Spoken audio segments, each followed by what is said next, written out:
আমি বুঝতে পারি না তোর পরিবারে কেন তোকে পছন্দ করে না। তোদের তো আর্থিক অবস্থা খুবই ভালো। আমার ভাগ্যটা খুবই খারাপ, তাই হয়তো আমি বাড়ির লোকের ভালোবাসা পাইনি। একমাত্র ছোট চাচার ছোট মেয়ে মিতু ছাড়া কেউ আমার সাথে ভালো করে কথা বলে না। কে ওকে ফুটবল খেলতে যেতে বলেছে? ক্ষমতা নেই যখন তখন খেলতে গেছে কেন? আর ওর কে সেবা করবে? ওর সেবা করার জন্য আমাদের বাড়িতে কোনো লোক নেই। তোর বাড়ির লোক এইরকম কেন রে? বিশেষ করে তোর বাবা মা, যারা তোকে পৃথিবীতে নিয়ে এসেছে, তারা কেন তোর প্রতি অবিচার করছে? তোর দাদি যখন কথাগুলো বলছিল তখন তোর মা কোনো প্রতিবাদ করলো না। আমি যদি একটু রাত করে বাড়ি ফিরি, আমার মা তো কান্না শুরু করে দেয়। ওর কোনো যোগ্যতা নেই আমাদের সাথে খাওয়ার। ও একটা অপদার্থ, অযোগ্য ছেলে, এই বংশের কুলাঙ্গার। আজকে মির্জা বাড়ির ছেলে তন্ময় মির্জার বিয়ে, তাই মির্জাদের চারতলা বাড়িতে সেজে উঠেছে।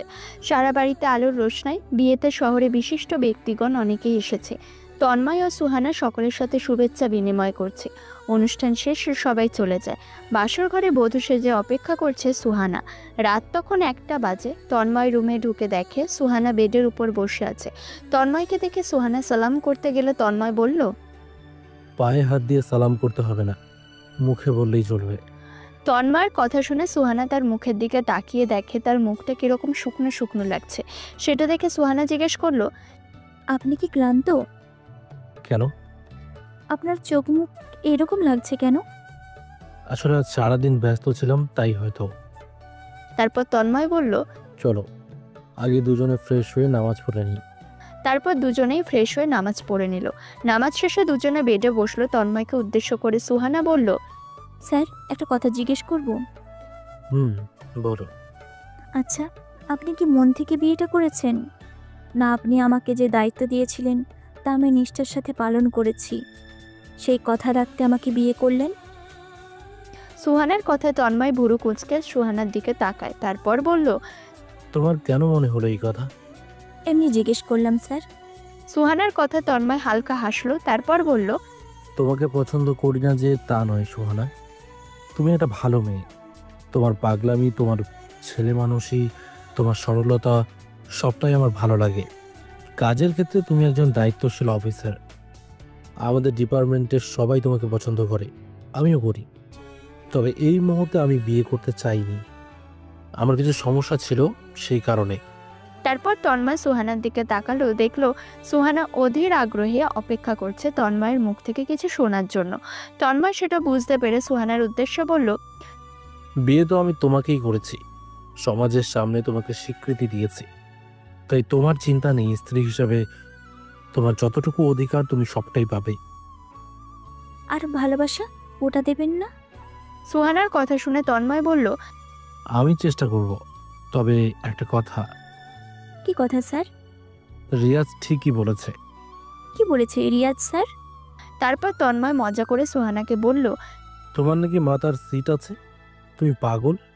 তন্ময়ের কথা শুনে সুহানা চিৎকার করে বলল, কি? রিয়াজ স্যার এই কথা বলেছে? তবে আপনি ভুল করলেন, আমি পাগল নই। লিঙ্গ পরিবর্তন করুন, আমি পাগলি। হ্যাঁ, ওটাই হবে। তারপর সোহানা, শুনলাম রিয়াজ নাকি ওর শালার জন্য তোমায় পছন্দ করেছিল, তুমি নাকি কি সব বলেছ? বেশ করেছি। ওর শালাকে আমার পছন্দ ছিল না, আর ছেলেটা পাগলের মতো আমার পেছনে পড়েছিল। তাহলে তোমার কেমন ছেলে পছন্দ? আপনার মতো হ্যান্ডসাম। ও আচ্ছা, আমি বুঝি হ্যান্ডসাম। জানি না কার চোখে কিরকম, তবে আমার চোখে আপনি পৃথিবীর শ্রেষ্ঠ পুরুষ। সুহানার কথা তন্ময় হাসলো আর বলল, আমাকে নিয়ে এখনো তো সংসার করলে না, এরই মধ্যে তুমি গ্যারান্টি দিয়ে দিলে। যে ভালো তাকে একবার দেখলেই বোঝা যায়, তার জন্য সময়ের দরকার পড়ে না। অতটা গ্যারান্টি দিও না সোহানা, আমি কিন্তু মোটেই ভালো মানুষ নই। জানি তো সেটা। কি জানো? কিছু নয়। কি কিছু নয়? বলো সত্যিটা। আজকে আমাদের বাসর রাত, আজকের দিনে মিথ্যে বলতে নেই। আপনাকে আমি পছন্দ করি। সে তো আমি জানি। ওই আর কি, আর কিছু নয়। দুজনের কথাবার্তার মাঝে তন্ময় সুহানাকে বলল, চলো সোহানা, ছাদে যাই। ছাদে কেন? আজকে আমাদের বাসর রাত। আমার অনেক দিনের ইচ্ছা নববধূকে নিয়ে ছাদ থেকেই এই রাতের শহর দেখব। আর আজকে পূর্ণিমা, আকাশের চাঁদ জ্বলজ্বল করছে। সেই চাঁদকে সাক্ষী রেখে আমরা আমাদের জীবনের কথা বলবো। তারপর তন্ময় 2 কাপ কফি নিয়ে আর সুহানাকে নিয়ে ছাদে যায়। ছাদের দোলনা দুলছিল, দুজনে কফি হাতে দোলনার উপর বসে আর কফি খেতে খেতে দুজনে বিভিন্ন গল্প করে। তন্ময় সুহানাকে বলে, সোহানা, তুমি তোমার কথা বলো। কি কথা বলবো স্যার? তোমার স্কুলের কথা, কলেজের কথা, পরিবারের কথা। তন্ময়ের কথা শুনে সুহানা বলল, স্যার, পরিবার বলতে আমরা 2 বোন, বাবা মা, আর আমার দাদু দাদি অনেক দিন আগেই মারা গেছে। আর এক ফুপি, তার বিয়ে হয়ে গেছে। বাবা একটা মিলে সুপারভাইজার। আমরা একটা ছোট বাড়িতে থাকতাম। আমাদের 2 বোনের মধ্যে আমি ছিলাম ছোট, বাড়ির আদরের।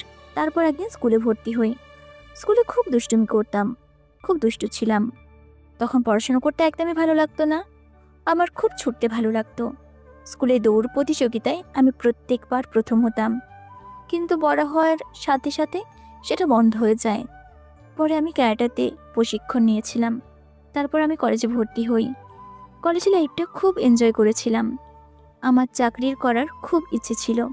তারপর আমি পরীক্ষা দেই আর জবটা পেয়ে যাই। তা এত জব থাকতে এখানে এলে কেন? তোমাকে দেখতে শুনতে ভালো, তুমি তো অন্য কিছুও করতে পারতে। আসলে একটা ঘটনার জন্য আমি ক্যারাটেতে প্রশিক্ষণ নিয়েছিলাম।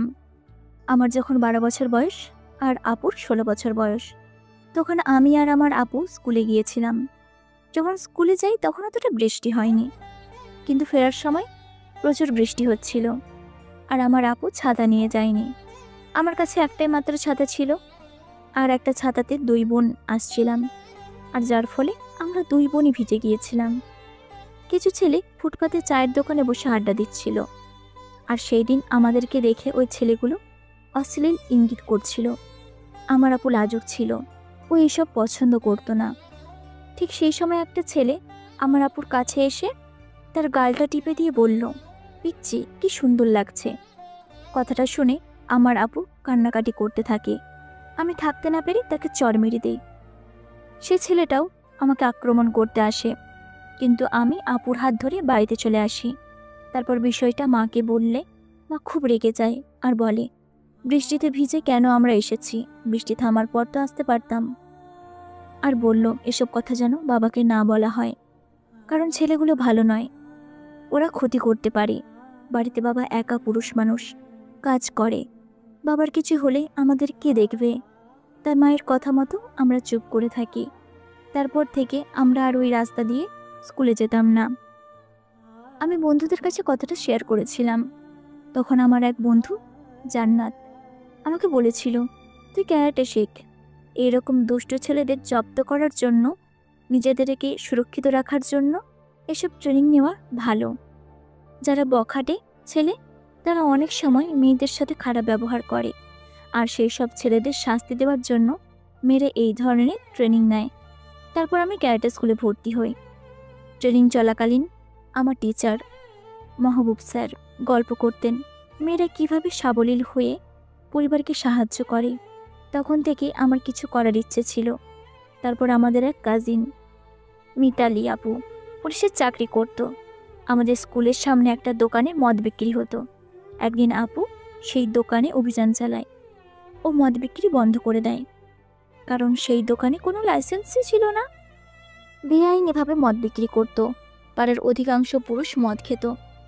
আমি ওই আপুকে দেখার পর অনুপ্রেরণা পাই, আর এই প্রফেশনে আসার ইচ্ছে হয়। সুহানার কথা শুনে তন্ময় বলল, এ তো খুবই ভালো কথা। তোমার জেদ আছে, তাই তুমি সাফল্যতা পেয়েছো। তবে এবার একটু অন্য প্রসঙ্গে জিজ্ঞাসা করি। হ্যাঁ, জিজ্ঞাসা করুন, আপনার সব কিছু জানার রাইট আছে। তারপর সোহানা, যখন কলেজে পড়তে তখন তোমাকে কোনো ছেলে প্রপোজ করেনি? তন্ময়ের কথা শুনে সুহানা বলল, প্রপোজ করেনি যদি বলি তাহলে মিথ্যে বলা হবে। আসলে আমার চোখে সেভাবে কাউকে ভালো লাগেনি। আর আমি আমার প্রফেশনে আসার জন্য এতটা বিজি ছিলাম যে ওটা নিয়ে ভাবার সময় ছিল না। আমাদের ক্লাসের সজীব বলে একটা ছেলে ছিল, আমার সাথে পড়তো। আমার বয়সী সে, আমায় একদিন বলেছিল তোকে আমার ভালো লাগে, ভবিষ্যতে তোকে আমি আমার বউ করব। এই কথাই আমি ছেলেটার হাত কামড়ে দিয়েছিলাম আর বলেছিলাম, শয়তান পোলা, আমি কখনোই তোকে বিয়ে করব না। আসলে আমার সমবয়সী ছেলেটির সাথে রিলেশন করতে ভালো লাগতো না। আমার থেকে 6-7 বছরের বড় হবে এরকম ছেলে আমার পছন্দ ছিল। সুহানার কথা শুনে তন্ময় হাসলো আর বলল, একেবারে তার হাতে কামড় বসিয়ে দিলে। কেন দেব না ছেলেটাকে? আমার পছন্দ নয়, আর যাকে আমার পছন্দ নয় তার সাথে আমি কথাই বলি না। তার ওপর ওই যে বললাম, সেম বয়স, আর আমি সমবয়সী ছেলেদের পছন্দ করি না। ছেলেরা একটু বড় হলে ম্যাচিওর হয়, তারা অনেক ভেবে কাজ করে, সমস্যা হওয়ার সম্ভাবনা কম। তারপর ওরা দুজনে বিভিন্ন বিষয়ে গল্প করতে থাকে। হঠাৎ সুহানা তন্ময়কে বলল, স্যার, এতক্ষণ তো আমার কথা শুনলেন, এবার আপনার কথা বলুন। কি জানতে চাও বলো? আপনার পরিবারের কথা। আপনি যখন কলেজে পড়তেন তখন কেউ আপনাকে প্রপোজ করেনি, বা আপনার লাইফে কেউ ছিল না যাকে আপনি খুব ভালোবাসতেন, যাকে আপনি আপনার জীবনের থেকে হারিয়ে ফেলেছেন? সুহানার কথা শুনে তন্ময় সুহানার দিকে তাকালো। অতীতের কথা বলতে তার একটা জায়গায় গিয়ে মনটা আটকে গেল। সে নীরব রইল, তার চোখ দুটো ছলছল করে উঠল। সেটা দেখে সুহানা বলল, স্যার, আমি কিছু কি ভুল বললাম? সুহানার কথা তন্ময় কোনো উত্তর দিল না। সে চুপ করে আকাশে চাঁদের দিকে তাকিয়ে রইল। সেটা দেখে সুহানা বলল, সরি স্যার, যদি আপনার অজান্তে আমি আপনাকে কষ্ট দিয়ে থাকি তাহলে আপনি আমাকে ক্ষমা করবেন। আপনাকে কষ্ট দেওয়াটা আমার উদ্দেশ্য ছিল না। সুহানার কথা শুনে তন্ময় বলল, সোহানা, এত অস্থির হতে হবে না। সবার জীবনে অতীত থাকে, কারো থাকে একটা ভয়ঙ্কর কালো অতীত। আমার জীবনেও আছে। তারপর তন্ময় নীরব হয়ে কিছু ভাবতে লাগলো। সেটা দেখে সুহানা বলল, স্যার, একটা কথা বলতে চাই। কি কথা বলো? আচ্ছা, আপনি কি কোনো কারণে আমাকে অপছন্দ করেন? কেন এই কথা বলছো? এমনি জিজ্ঞেস করলাম। না, এরকম কোনো কারণ নেই। তন্ময়ের কথা শুনে সুহানা তন্ময়ের দিকে তাকিয়ে রইল। তারপর বলল, কি সেই অতীত আমাকে বলা যাবে না? না। তন্ময়ের মুখ থেকে না শুনে সুহানা একটু কষ্ট পেল। তারপর সে বলল, স্যার, এখন আমি আপনার অর্ধাঙ্গিনী, মানে জানেন তো, স্বামীর অর্ধেক সুখ ও দুঃখের সঙ্গী সে। তাই আজ থেকে আপনার সব কিছু আমার, আমাকে বন্ধুর মতো সব কিছু শেয়ার করতে পারেন। সত্যটা যাই হোক আমি মেনে নেব, আর কখনো আপনাকে ছেড়ে যাব না। আপনি আমাকে বিশ্বাস করতে পারেন। আর যদি কাউকে কিছু বলেন তাহলে মনটা তো ভালো হয়, অনেক কষ্ট কমে যায়। প্লিজ স্যার, আপনি আর না করবেন না। আজকে আমাদের বাসর রাত, আমার এই অনুরোধ আপনি রাখবেন? সুহানার কথা শুনে তারপর তন্ময় বলল, শুনতে চাও আমার জীবনে সেই চরম সত্য? হুম। তবে শোনো। তারপর তন্ময় বলতে শুরু করলো, আমাদের পারিবারিক অবস্থা খুব ভালো ছিল। এক কথায়, যাদেরকে বড়লোক বলে আমরা তারাই। আমরা 2 ভাই, আমি ছোট। ভাইয়া আমার থেকে 5 বছরের বড়। ভাইয়া কানাডায় থাকতো, ওখানে থেকে বিজনেস ম্যানেজমেন্ট পড়ে বিজনেস শুরু করে। আমি বাড়িতে খুব একটা আদরের ছেলে ছিলাম না। আমাদের যৌথ পরিবার। আমার বাবারা 3 ভাই আর 1 বোন ছিল। আমার বাবা সকলের বড় ছিল। আমি যখন ছোট তখন মেজো চাচা পরিবার নিয়ে লন্ডনে চলে যায়। আমাদের পারিবারিক ব্যবসা ছিল, যা আমার বাবা দেখাশোনা করত। ছোট চাচা স্কুল টিচার। বাবা, দাদি, ছোট চাচা, চাচি আমাকে পছন্দ করতো না, যখন তখন অপমান করত। মা সব দেখতো, শুনতো, তবে কখনো প্রতিবাদ করেনি। মা সবসময় নীরব হয়ে থাকতো। মায়ের এই নীরবতা আমাকে কষ্ট দিত। আমি কখনই সেভাবে কারো ভালোবাসা পাইনি। কিছুটা অবহেলা আর অবজ্ঞার মধ্যে আমি বড় হয়েছি। একদিন কলেজে ক্লাস করছিলাম বলে ফোনটা সাইলেন্ট ছিল। তারপর ক্লাস শেষে ফোনে দেখলাম 15টা মিস কল, যা মায়ের ফোন থেকে এসেছে। তারপর ফোনে মা মেসেজ করে লিখেছে তাড়াতাড়ি বাড়ি আসার জন্য। আমি মায়ের মেসেজ দেখে তাড়াতাড়ি বাড়ি চলে আসি। আর বাড়িতে এসে আমার দাদি আমাকে বলল, ফ্ল্যাশব্যাক। কোথায় তুই ছিলিস? কখন থেকে তোর মা ফোন করছে, ফোন তুলিস না কেন? ক্লাসে ছিলাম, তাই ফোনটা সাইলেন্ট ছিল। কত তো পড়াশোনা করতে কলেজে যাস, জানতে বাকি নেই। মা কেন ফোন করেছিলে? কাজ মিটে গেছে, তাই এখন বলে কি হবে? কি কাজ ছিল? তোর মাকে গিয়ে জিজ্ঞাসা কর, তোর সাথে কথা বলতে আমার অসহ্য লাগে, তুই যা আমার চোখের সামনে থেকে। কথাটা বলে মনোয়ারা বেগম নিজের রুমে চলে যায়। তন্ময় মা বলে ডাকলে আমিনা বেগম উপরতলা থেকে নিচে আসে। মাকে দেখে তন্ময় বলল, মা কেন ফোন করেছিলে? ছেলের কথায় আমিনা বেগম বলল, তোর বাবা অফিস গিয়েছিল আর মেডিসিন নিয়ে যেতে ভুলে গিয়েছিল, সেজন্যই তোকে ফোন করেছিলাম যাতে মেডিসিন তোর বাবার কাছে দিয়ে আসিস। তোর বাবার আজকে মিটিং আছে, ফিরতে দেরি হবে, তুই তো ফোন তুললি না, তারপর আমি লিসাকে দিয়ে পাঠিয়েছিলাম। আমিনা বেগমের কথা শেষ হওয়ার আগে রুম থেকে বেরিয়ে আসে ওর ছোট চাচি রুষা বেগম আর তন্ময়কে উদ্দেশ্য করে বলল, লিজা একটা ছোট্ট মেয়ে, তাকে যাই বলে সে তাই শোনে। আর তুই তুই তো কোনো কথা শুনিস না, একটা অপদার্থ ছেলে কোথাকার। শুধু শুধু ঘরে বসে খাচ্ছিস আর অন্ন ধ্বংস করছিস। ছোট চাচির কথা শুনে তন্ময়ের মনটা খারাপ হয়ে গেল, কারণ খাবারের খোঁটা দিলে প্রতিটা মানুষের রাগ হয়। মায়ের সামনে ছোট চাচি অপমান করলো, তবু তার মা কোনো প্রতিবাদ করলো না। কেন যে তার বাড়ির লোক তন্ময়কে পছন্দ করে না সেটা তন্ময়ের কাছে অজানা। আমাদের গল্পের নায়ক তন্ময়, শাহিদ মির্জা সবাই তাকে তন্ময় বলে রাখে। তার পরের দিন কলেজে যাওয়ার জন্য তন্ময় বের হচ্ছিল, ঠিক তখনই তার বাবা লাদেন মির্জা ডাইনিংয়ে নাস্তা করছিল। তন্ময়কে দেখে লাদেন মির্জা বলল, কোথায় যাচ্ছিস এত তাড়াতাড়ি? বাবার কথা শুনে তন্ময় বলল, কলেজ যাচ্ছি, ক্লাস আছে। আজকে তোকে কলেজে যেতে হবে না, তুই আজকে আমার সাথে বাজারে যাবি। তোমার সাথে বাজারে কেন বাবা? ফার্নিচারের দোকানে কিছু ফার্নিচার অর্ডার দেওয়া আছে, তুই রহিমকে নিয়ে ফার্নিচারগুলো নিয়ে আসবি। হঠাৎ ফার্নিচার কেন? আমাদের তো সবার রুমে ফার্নিচার আছে। তন্ময়ের কথা শুনে দাদি মনোয়ারা বেগম রেগে যায় আর বলল, তুই বড্ড কথা বলিস, কিছু তো কাজ করিস না, আর বাবা কিছু কাজ দিচ্ছে সেটাও করতে চাইছিস না। তুই তাহলে করবিটা কি? এর আগে এই বংশে তোর মতো অপদার্থ ছেলের জন্ম হয়নি। তুই যে কোন বংশ থেকে এসেছিস আল্লাহই জানে। তখন ডাইনিংয়ে খাবার পরিবেশন করছিল তন্ময়ের ছোট চাচি রুষা বেগম। শাশুড়ির কথা শুনে সে শাশুড়ির সাথে সহমত পোষণ করে বলল, হ্যাঁ মা, আপনি ঠিকই বলেছেন। কালকে ওর মা ফোন করলো, ইচ্ছে করে ফোনটা তোলেনি। লিজা বাড়িতে ছিল, আমি ওকে আবার পাঠালাম। তারপর একে একে সবাই তন্ময়কে কথা শোনাতে লাগলো। তন্ময়ের মা আমিনা বেগম রান্নাঘর থেকে সবকিছু শুনলো, তবে সে কিছু মন্তব্য করলো না। মায়ের এই নীরবতা তন্ময়কে কষ্ট দিল। তন্ময়ের কলেজ যাওয়ার ইচ্ছাটা হারিয়ে গেল। সে তার বাবাকে বলল, ঠিক আছে বাবা, আমি কলেজে যাব না, আমি যাব তোমার সাথে। তন্ময় কলেজে আসেনি দেখে তার বন্ধু নিলয় তন্ময়কে ফোন করলো। তন্ময় তখন ফার্নিচারের দোকানে জিনিসপত্র গাড়িতে লোড করছে। যে ফোনটা রিসিভ করলো আর বলল, নিলয়, কিছু মনে করিস না, আজ আমি কলেজে যেতে পারবো না। তন্ময়ের কথা শুনে নিলয় বলল, কলেজে আসতে পারবি না মানে?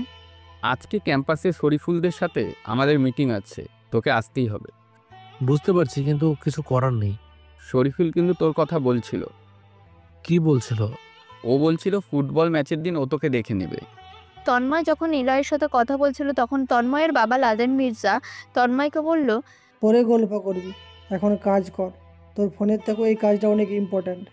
ফোনের ওপার থেকে নিলয় তন্ময়ের বাবার কথাগুলো শুনছিল, তাই নিলয় ফোনটা কেটে নিল। তন্ময়ের কলেজে তন্ময়ের 4 জন বেস্ট ফ্রেন্ড নিলয়, শিহাব, পৃথা, জসিম, ইদানিং ওদের টিমে রিয়া বলে একটা মেয়ে যোগ দিয়েছে। তন্ময় সব জিনিসপত্র একটা রুমে সাজিয়ে দিল।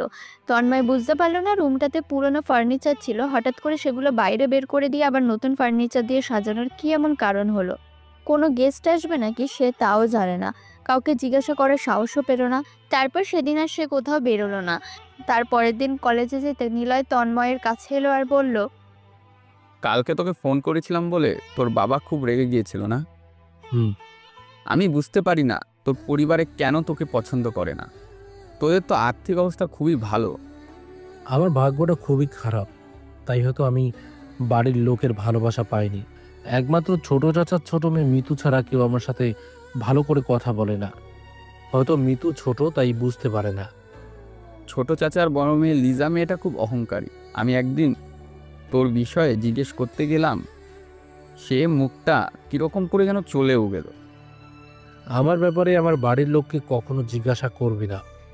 কি করে বুঝবো যে তোর বাড়ির লোক তোকে পছন্দ করে না? বাবা মা পৃথিবীতে সন্তানকে নিয়ে আসে, তারা যখন নিজের সন্তানের সাথে এমন করে তখন তো প্রশ্ন করাটাই স্বাভাবিক, তাই না?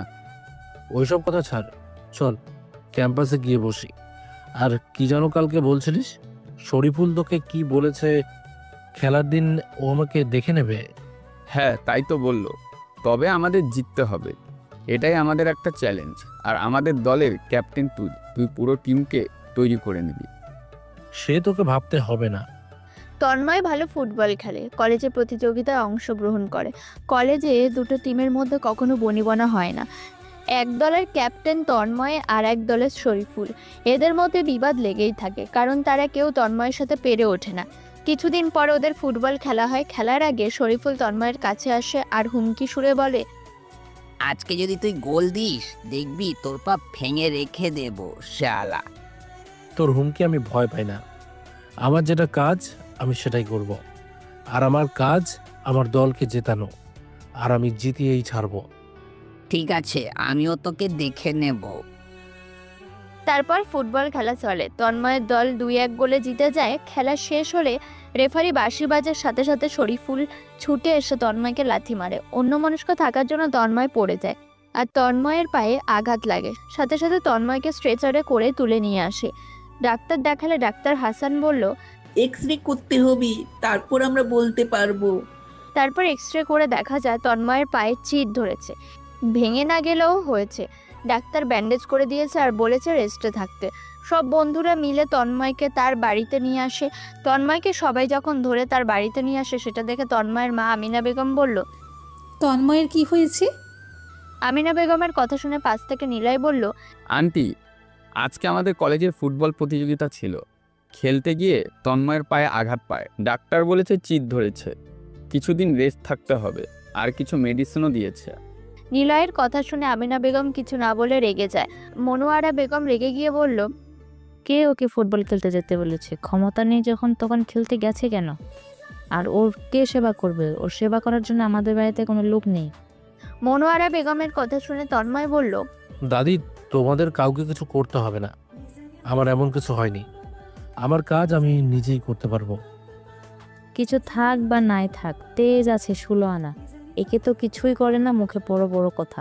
ওর ভাইয়া ওর থেকে মাত্র 5 বছরের বড়। সে কবে ইনকাম করছে, আর এই ছেলে এখন পর্যন্ত কিছু করতে পারে না। পড়াশোনা তো জ্ঞানী পণ্ডিত হবে।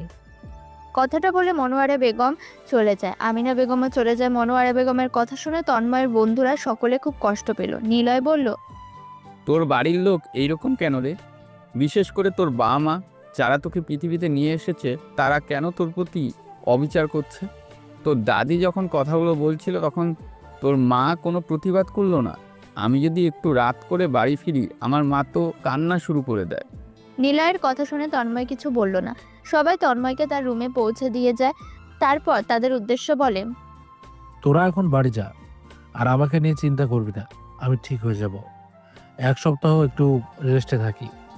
তারপর আসার সময় নিলয় তন্ময়কে বলল, খুব সাবধানে থাকবি, আর যদি কিছু অসুবিধা হয় ফোন করবি। তোর পরিবার তোকে দূর করে দিলে কি হবে? আমরা বন্ধুরা তোর সাথেই থাকবো। নিলয় যখন তন্ময়কে কথাগুলো বলছিল, তখন তন্ময়ের ছোট চাচির বড় মেয়ে লিজা নিলয়ের উদ্দেশ্য বলল, নিলয় ভাইয়া, পরিবারের চেয়ে আপন কেউ হয় না। আপনারও তো ক্ষণিকের অতিথি, আসবেন আর যাবেন, সবার শেষে পরিবারই পাশে থাকবে। লিজার কথা নিলয় কিছু মন্তব্য করলো না। সবাই চলে গেল। তন্ময় ওয়াশরুম থেকে ফ্রেশ হয়ে এলে তার ছোট চাচার ছোট মেয়ে মিতু তন্ময়ের কাছে যায়। তার হাতে ছিল বরফের টুকরো। তন্ময়কে গিয়ে মিতু বলল, ভাইয়া, তোমার পাটা দাও, আমি লাগিয়ে দিই। এই বরফটা দিলে তোমার পা ঠিক হয়ে যাবে, তোমার আর কষ্ট হবে না। ডাক্তারও বলেছে কোথায় ব্যথা লাগলে যদি বরফ টুকরো দেওয়া হয়, সেই জায়গাটা আর ব্যথা থাকে না। মিতুর কথা শুনে তন্ময় হাসলো আর বলল, তাই নাকি? আমাদের মিতু পাখি অনেক কিছু শিখে গেছে। হ্যাঁ ভাইয়া, আমি তো জানি বরফ দিলে তোমার পায়ের ব্যথা কমে যাবে। তোমার পা দাও, আমি দিয়ে দিই। না মিতু পাখি, তোমাকে আমার পায়ে হাত দিতে হবে না। তুমি বরফটা দাও, আমি নিজে দিয়ে দেব। তুমি এখন নিচে চলে যাও। আমার কাছে থাকলে তোমার মা বকাবকি করবে। যদি বকে বকুক, তবু আমি তোমার কাছেই থাকবো। তোমার পায়ে ব্যথা লেগেছে, তোমার হাতে কষ্ট হচ্ছে বড় ভাইয়া। কষ্ট তো হচ্ছে সোনা, কিন্তু কি করা যাবে? কিছুদিন সাবধানে থাকলে আমি ভালো হয়ে যাব। তুমি চলে যাও এখান থেকে। তন্ময় আর মিতু যখন কথা বলছিল ঠিক তখন লিজা আসে তন্ময়ের রুমের সামনে। মিতুকে উদ্দেশ্য করে লিজা বলল, মা তোকে নিচে ডাকছে, তুই এখানে কি করছিস? কেন মিথ্যা কথা বলছিস? মা ডাকছে। মা আমায় ডাকেনি। তোকে পড়তে হবে না, তুই এখানে এসে আড্ডা দিচ্ছিস। কোথায় আড্ডা দিলাম? ভাইয়ার পায়ে আঘাত লেগেছে, তাই তো ভাইয়াকে বরফ দিতে এসেছি। তারপর লিজা মিতুর কান ধরে তাকে তন্ময়ের ঘর থেকে নিয়ে আসে আর তার মা রুষা বেগমের উদ্দেশ্য বলে, এই যে তোমার মেয়ে কোথায় গিয়েছিল জানো? ওপরে তন্ময় ভাইয়ার ঘরে। ভাইয়ের পায়ে আঘাত লেগেছে, বরফ লাগাতে গিয়েছিল। লিজার কথা শুনে তার মা রুষা বেগম রেগে যায় আর মিতুর গালে একটা চড় বসিয়ে দেয়। দাঁত কটমট করে বলে, তুই কি করতে ওই জানোয়ারটার রুমে গিয়েছিলিস? জানিস না ও এই বাড়ির কলঙ্ক, এই সংসারটা নয়ছয় করে দিয়েছে। রুষা বেগমের কথা মিতু কিছু বুঝতে পারে না। সে বলে, মা, ভাইয়া তো ভালো, তোমরা কেন ভাইয়ার সাথে এমন ব্যবহার করো আমি বুঝতে পারি না। আর বড় মা তো ভাইয়ার নিজের মা, সেও ভাইয়ার হয়ে কখনো কথা বলেনি। আর বড় আবু তো ভাইয়াকে দেখতেই পারে না। কেন তোমরা সবাই মিলে ভাইয়ার সাথে খারাপ ব্যবহার করো? অথচ ভাইয়া কত ভালো, তোমরা যা বলো ভাইয়া তো তাই করে। মিতুর এই কথা শুনে লিজা রেগে যায়। সে মিতুর কানটা মুলে দিয়ে বলে, খুব বড় বড় কথা শিখে গেছিস। বাড়ির বড়দের থেকে তুই তো বেশি জানিস, শয়তান মেয়ে কোথাকার। ওদের মধ্যে যখন এইসব কথাবার্তা চলছিল তন্ময় তার রুম থেকে সবই শুনতে পাচ্ছিল। সেও বুঝতে পারে না তার পরিবারের অবহেলার কারণ সে কি এমন করেছে যে ঘটনাটা তার কাছেও অজানা। কেন সে বাড়ির সকলের কাছে এত অপ্রিয় হয়ে গেল। এর কিছুদিন পর কলেজে ক্যাম্পাসে মন খারাপ করে বসে আছে তন্ময়। ঠিক সেই সময় একটা মেয়ে তন্ময়ের কাছে একটা গোলাপ নিয়ে গেল আর বলল, আই লাভ ইউ তন্ময়, এটা আপনার জন্য। নিশি হাত থেকে গোলাপটা নিয়ে তন্ময় বলল, ধন্যবাদ বনু। এটা কি রকম কথা? আপনি আমাকে বোন বানিয়ে দিলেন। তোমার বয়স কত? 18 বছর। 18 বছর বয়স আর এই কলেজের প্রথম বর্ষের ছাত্রী তুমি। এখন কি এইসব করার সময়? এই সময় কেরিয়ার করার সময়। মন দিয়ে পড়াশোনা করো, আগে নিজেকে প্রতিষ্ঠিত করো। নিশ্চয়ই কোনো স্বপ্ন আছে তোমার, আগে সেসব পূরণ করো, তারপর ভালোবাসার মানুষকে জানাবে তোমার মনের কথা। এখন এই মুহূর্তে এসব করো না। বড় ভাই হিসাবে এতটুকুই সাজেশন দিলাম তোমায়, কেমন? তন্ময়ের কথা শুনে নিশির মনটা খারাপ হয়ে গেল। কিন্তু আমি তো আপনাকে ভালোবাসি। ওটা ভালোবাসা নয় নিশি, ওটা আবেগ। আমি শুনেছি তোমার বাবা নেই, বড় ভাই আর মা। ভাইয়ার স্বপ্ন তুমি একজন স্কুল টিচার হবে, তাই তো? তন্ময়ের কথা শুনে নিশি অবাক হয়ে বলল, হ্যাঁ স্যার, কিন্তু আপনি কি করে জানলেন? তোমার ভাই একজন ট্রাফিক পুলিশ, খুব পরিশ্রম করে রোদে বৃষ্টিতে দাঁড়িয়ে দাঁড়িয়ে সে তার দায়িত্ব পালন করে। তাই তার স্বপ্নকে দূরে সরিয়ে দিও না, তা পূরণ করার চেষ্টা করো। আমি জানি তো তুমি ভালো মেয়ে, শুধু বান্ধবীদের পাল্লায় পড়ে তুমি আমাকে প্রস্তাব দিয়েছ, এটা আমি বুঝতে পেরেছি। কিন্তু বোন, ওদের কথায় তুমি কান দিও না। পড়াশোনার দিকে নিজেকে নিয়োজিত করো, দেখবে একদিন তুমি ঠিকই সফলতা লাভ করবে। কথাটা বলে তন্ময় উঠে চলে যেতে গেলেই নিশি বলল, কিন্তু বললেন না তো আমার ভাইয়াকে আপনি কি করে চিনলেন?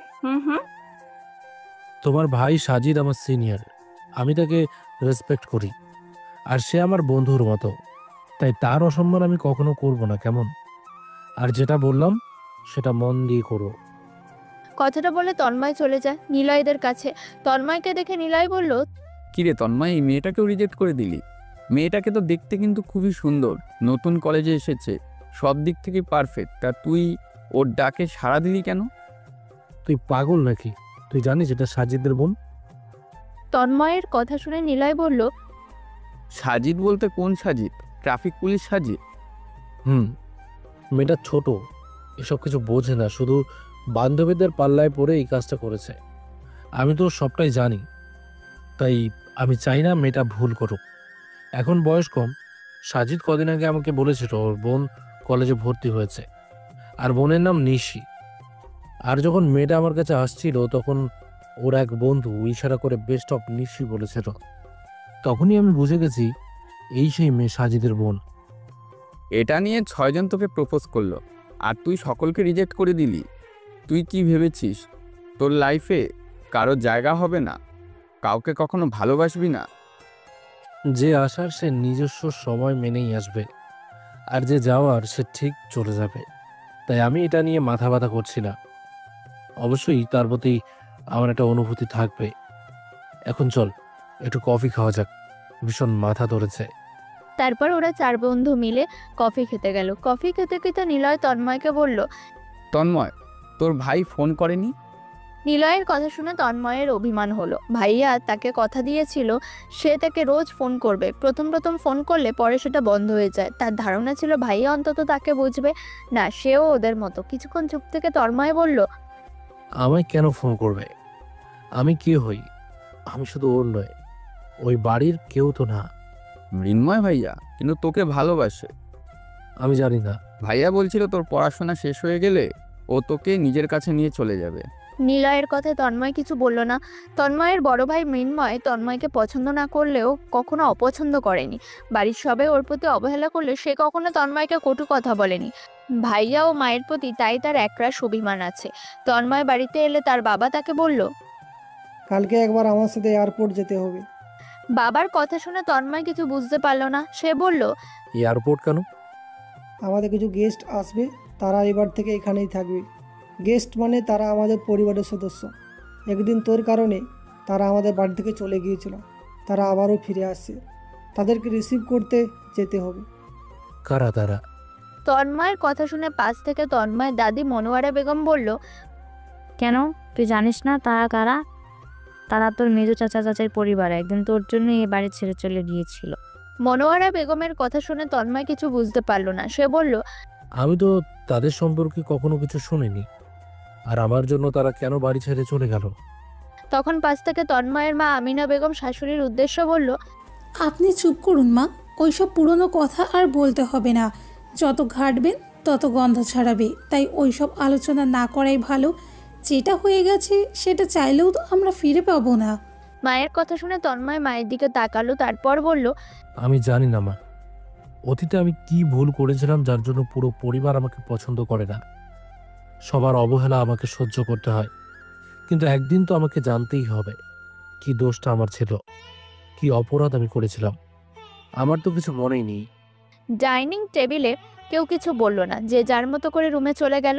তারপরের দিন এয়ারপোর্টে যাওয়ার জন্য তন্ময় বসেছিল, ওর বাবা ওর সামনে দিয়ে চলে গেল। তন্ময়কে কিছু বলল না। তন্ময় রান্নাঘরে গিয়ে দেখে তার মা সবজি কাটছে। তন্ময় তার মাকে বলল, মা, এখন এয়ারপোর্টে যাব। বাবা তো চলে গেল, কিছু বলে গেল না। ছেলের কথা শুনে আমিনা বেগম ছেলেকে বলল, তন্ময়, ওরা আজকে আসবে না, ওদের কি কাজ আছে, ওরা পরে আসবে। তন্ময় মায়ের কথা শুনে শুধু বলল, ও আচ্ছা, ঠিক আছে। তারপর তন্ময় তাড়াতাড়ি কলেজের উদ্দেশ্যে রওনা হলো। যখন তন্ময় ঢুকছিল ঠিক সেই সময় একটা মেয়ের সাথে তার ধাক্কা লেগে যায়। মেয়েটা তন্ময়কে একটা চড় মারে। কলেজের সকল ছেলে মেয়ে সেটা দেখে অবাক হয়ে যায়, কারণ তন্ময় এমন একটা ছেলে যাকে দেখে মেয়েরা ক্রাশ খায়, আর এই মেয়েটা চড় মারলো। তন্ময় অবাক দৃষ্টিতে মেয়েটার দিকে তাকিয়ে আছে। মেয়েটা রেগে গিয়ে বলল, কানা নাকি, চোখে দেখতে পাস না? কথাটা বলে মেয়েটা ওখান থেকে চলে যায়, আর তন্ময় ফ্যালফ্যাল করে মেয়েটা চলে যাবার দিকে তাকিয়ে থাকে। কথা বলার শক্তি সে হারিয়ে ফেললো। এই প্রথম একটা মেয়েকে দেখলো যাকে দেখে তার মধ্যে একটা অনুভূতি জন্ম নিল।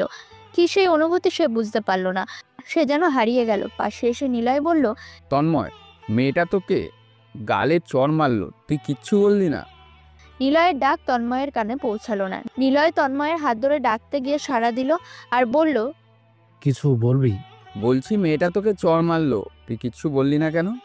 নিলয়ের কথায় তন্ময় সেই প্রসঙ্গে কিছু বলল না। সে বলল, চল ক্লাসে, দেরি হয়ে গেছে। তোরা এখনো ক্লাসে যাসনি কেন? তোর জন্য অপেক্ষা করছিলাম। নিলয় তন্ময়ের কথার মাঝে পৃথা এসে বলল, তন্ময়, এটা কি হলো? মেয়েটা তোর গালে চড় মারলো আর তুই কিছু বললি না? আর এই কলেজের মেয়েরা সবাই তোকে দেখে ক্রাশ খায়। কত মেয়ে তোকে প্রস্তাব দিয়েছে, তুই সকলকে ভালোভাবে বিদায় করেছিস, কিন্তু এই একটা মেয়ে আজকে প্রথম কলেজে এলো আর আজকে এসেই তোর গালে চড় মারলো। কিছু বুঝলাম না। আর তুই নীরব রইলি কেন? কিছু তো বল না। তুই মেয়েটাকে দেখে আবার প্রেমে পড়ে যাসনি তো?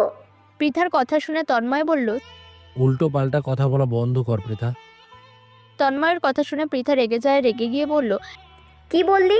আমি উল্টোপাল্টা কথা বলছি? ঠিক আছে, আজ থেকে তুই আমার বন্ধু নয়, তুই আমার শত্রু। পৃথার কথা তন্ময় হাসতে হাসতে বলল, একেবারে শত্রু বানিয়ে দিলি। না বৃতা, এটা করিস না। তোরা না থাকলে আমার জীবনে অস্তিত্ব থাকবে না। তোরা তো জানিস আমি পরিবার থেকে বিচ্ছিন্ন। তোরাই তো একমাত্র আমার সব কিছু, যাদের সাথে আমি সব শেয়ার করতে পারি। তারপর কিছুক্ষণ থেমে তন্ময় বলল, তবে মেয়েটাকে কেন আমি কিছু বললাম না, এই উত্তরটা আমি নিজেও জানি না। হয়তো ভবিষ্যতে জানতে পারবে। আর একটু অপেক্ষা করো না, ভবিষ্যতে উত্তরটা পেয়ে যাবে। কথাটা বলে তন্ময় ওয়াশরুমে যায়। ঠিক সেই সময় তন্ময়ের ফোনটা বেজে ওঠে। তন্ময় ফোনটা টেবিলে রেখেছিল। পৃথা ফোনটা বাজছে থেকে রিসিভ করে আর সালাম দিয়ে বলে, আসসালামু আলাইকুম। তন্ময় একটু ওয়াশরুমে গেছে। আপনি কে বলছেন? আমি মৃন্ময়, তন্ময়ের বড় ভাই। কিন্তু তুমি কে? ও, আপনি তন্ময়ের ভাইয়া, মানে বড় ভাইয়া মৃন্ময় ভাইয়া। আমি পৃথা, তন্ময় আমার বন্ধু। আমরা একসাথেই কলেজে পড়ি। আসলে ও একটু ওয়াশরুমে গেছে, তাই ফোনটা রেখে গেছে। ফোনটা বাজছিল বললে আমি রিসিভ করলাম। ঠিক আছে, তন্ময় আসলে আমি বলবো আপনি ফোন করেছিলেন। পৃথার কথা শুনে মৃন্ময় বলল, কি নাম বললে যেন তোমার? আমার নাম পৃথা ভাইয়া। বাহ, খুব মিষ্টি নাম তো তোমার। ধন্যবাদ ভাইয়া। আর তোমার কণ্ঠটা খুব মিষ্টি। ও, তাই বুঝি? সত্যি বলছি, ভালো লাগলো না শুনতে? প্রশংসা শুনতে কার না ভালো লাগে বলুন ভাইয়া। ওদের কথার মাঝে তন্ময় চলে আসে। পৃথা তন্ময়কে ফোনটা দিয়ে বলল, তোর ভাইয়া ফোন করেছে। আমাকে? তবে কি আমাকে কথা বল। পৃথা তন্ময়কে ফোনটা দেয়। তন্ময় ভাইকে বলে, আসসালামু আলাইকুম। কেন ফোন করছো ভাইয়া? মেজো চাচাদের আসার কথা ছিল বাড়িতে, ওরা কি এসেছে? আমি তো বাড়ির কারোর সাথে কন্ট্যাক্ট করতে পারছি না, তাই জানার জন্য তোকে ফোন করলাম। না, আসেনি। আসার কথা ছিল, মা বলল ওদের কি কাজ আছে, পরে আসবে। ও আচ্ছা, তুই ভালো আছিস তো? জি ভাইয়া, আলহামদুলিল্লাহ। একটা কথা জিজ্ঞেস করেছিলাম। জি ভাইয়া, বড়। কিছুক্ষণ আগে তোকে ফোন করেছিলাম, আর একটা মেয়ে ফোনে কথা বললো। মেয়েটা কে রে? ওর নাম পৃথা, ও আমার ক্লাস ফ্রেন্ড। মেয়েটাকে দেখতে কেমন? মৃন্ময়ের কথা শুনে তন্ময় একটু অবাক হলো। তার ভাইয়া এমনিতে প্রয়োজন ছাড়া তার সাথে কথা বলে না। খুব গম্ভীর প্রকৃতির একটা মানুষ, তার অ্যাটিটিউড আলাদা। আর মেয়েদেরকে সে বরাবর অ্যাভয়েড করে। 27 বছর বয়স হয়ে গেল, এখনো রিলেশন পর্যন্ত করতে পারেনি। সে হঠাৎ পৃথার সম্বন্ধে জিজ্ঞাসা করছে শুনে একটু অবাক হলো। তন্ময় তারপর বলল, দেখতে ভালো, কিন্তু কেন ভাইয়া? ওই মেয়েটার একটা ফটো আমার ফোনে পাঠাতে পারবি? ফটো? ফটো নিয়ে তুমি কি করবে? দরকার আছে। না ভাইয়া, পৃথার কোনো ফটো আমার কাছে নেই। যদি দরকার পড়ে তুমি আমাদের কলেজে এসে দেখতে পারো। আর এখন রাখছি, ক্লাস আছে। তন্ময় ক্লাসে যেতে পৃথা বলল, কি রে, ভাইয়ের সাথে কথা হলো? তা তোর ভাইয়া কি বলল? তোর ফটো চাইছিল। তন্ময়ের কথা শুনে পৃথা অবাক হয়ে বলল, আমার ফটো নিয়ে তোর ভাইয়া কি করবে? তা তো জানি না ভাইয়া। যখন ফোন করেছিল তুই রিসিভ করেছিলিস। তোর ভয়েসটা ভাইয়া খুব ভালো লেগেছে, তাই বলছিল মেয়েটাকে দেখতে কেমন। আমি বললাম ভালো, তাই জন্য হয়তো ফটো চেয়েছে। তন্ময়ের মুখ থেকে এই কথা শুনে পৃথা বলল, ও আচ্ছা, এই ব্যাপার। তবে ফটো পাঠাসনি, ভালো করেছিস। এমনিতেই তোদের বাড়ি মেম্বারদের আমার পছন্দ নাই। আমি তো যখন গিয়েছিলাম, তোর বড় ভাইয়া যদিও ছিল না, তোর দাদি তোর বাবার ব্যবহার খুবই খারাপ। তবে তোর মাকে নীরব দেখে আমার খুব বিরক্ত লাগছিল। একটা ছেলেকে বাড়ির সকলে অপমান করছে, সেখানে একটা মা কি করে নীরব থাকতে পারে? ছাড় এসব কথা। জানিস আজকে থেকে আমি প্রাইভেট পড়াবো। তাই নাকি? হ্যাঁ, দুটো ছেলে ক্লাস 8-9-এ পড়ে। কদিন আগে ফর্ম ফিল আপের টাকা ছিল না, আর বাবা দিতে চায়নি। মা বলল তার কাছেও নেই। আমি খুব চিন্তায় পড়ে গেছিলাম, মন খারাপ করে বসেছিলাম। তারপর আমাদের পাড়ার এক ভদ্রলোক বলল তার দুটো ছেলেকে পড়ানোর জন্য। আমার সমস্যা ছিল, তাই আমি রাজি হয়ে গেলাম। তোদেরও তো অবস্থা ভালো, তবুও তোর পরিবার তোকে টাকা দেয় না। তাহলে আমার কি অবস্থা বল? তুই যদি পারিস আমাকে দুটো ছেলে দেখে দিস, আমিও পড়াবো। জানিস তো মামার বাড়িতে থাকি, মামা ভালো হলে মামির ব্যবহার ভালো নয়। ইদানিং আমিও খুব অশান্তির মধ্যে আছি। মা নেই আর বাবা টাকা দেয় না, তাই আমাকে মাঝে মাঝেই সমস্যায় পড়তে হয়। তবে প্রাইভেট পড়ালে আমার হাত খরচ জোগাড় হয়ে যাবে, তখন আর আমার জন্য মামাকে মামির কাছ থেকে কথা শুনতে হবে না। ঠিক আছে, আমি দেখে দেবো। তারপরের দিন তন্ময় কলেজে তার বন্ধুদের সাথে আড্ডা দিচ্ছিল, আর এইদিকে ফারিয়া তার বান্ধবীর সাথে মজা করছিল। হঠাৎ বান্ধবীর কোনো কথায় সে ছুটে যেতে চাইলে, তন্ময়ের সাথে ধাক্কা লেগে পড়ে যেতে চাইলে তন্ময় ফারিয়াকে ধরে ফেলে। সাথে সাথে ফারিয়া চোখ বুজে নেয়, চোখ খুলে তন্ময়ের মুখটা দেখতে পায়। সাথে সাথে সে তন্ময়ের গালে চড় মারতে গেলে তন্ময় হাত ধরে ফেলে আর বলল, ম্যাডাম, বারবার আপনি ভুল করবেন আর আমি চর খাবো, সেটা তো হবে না। সেদিন আপনি ছুটে এসে আমাকে ধাক্কা মারলেন, তারপর উল্টো আমাকে চর মারলেন। আমি সেদিন কিছু বলিনি, তার মানে এই নয় যে আমি আজকে কিছু বলবো না। আজকে আপনি এসে আমাকে ধাক্কা মেরে আপনি উল্টে পড়ে যাচ্ছিলেন, তাই তো আপনাকে ধরে ফেললাম। কলেজে অনেক ছেলেমেয়ে দেখেছি, আপনি তাদের জিজ্ঞেস করতে পারেন। তন্ময়ের কথা শুনে পৃথা সেখানে আসে আর ফারিয়াকে উদ্দেশ্য করে বলে, আজকে যদি তন্ময়কে চড় মারিস, আমার চেয়ে খারাপ কেউ হবে না। পৃথার কথা শুনে ফারিয়া তন্ময়ের কাছ থেকে সরে যায় আর বিড়বিড় করে বলতে থাকে, অসভ্য ছোট লোক একটা, বারবার এই লোকটার সামনে না কেন যে আমাকে পড়তে হয় কে জানে। ফারিয়া তার বান্ধবী কেয়ার কাছে যায়। কেয়া বলল, ফারিয়া, তুই প্রথম দিনই তন্ময় ভাইয়াকে চড় মেরে ঠিক কাজ করিসনি। এই কলেজে প্রত্যেকটা ছেলে মেয়ে তন্ময় ভাইয়াকে শ্রদ্ধা করে। উনি আমাদের সিনিয়র। তন্ময় ভাইয়া খুব ভালো মানুষ, প্রত্যেকটা ছেলে মেয়ে তন্ময় ভাইয়াকে পছন্দ করে। সেদিন যেমন তন্ময় ভাইয়ার দোষ ছিল না, তারপরেও তুই ওকে চড় মেরেছিস, আর আজকেও তেমন ভাইয়ের কোনো দোষ নেই। পৃথা আপু ঠিক কথা বলেছে, তুই যদি ওকে চড় মারতিস আজ কিন্তু অনেক ছেলে মেয়ে রেগে যেত।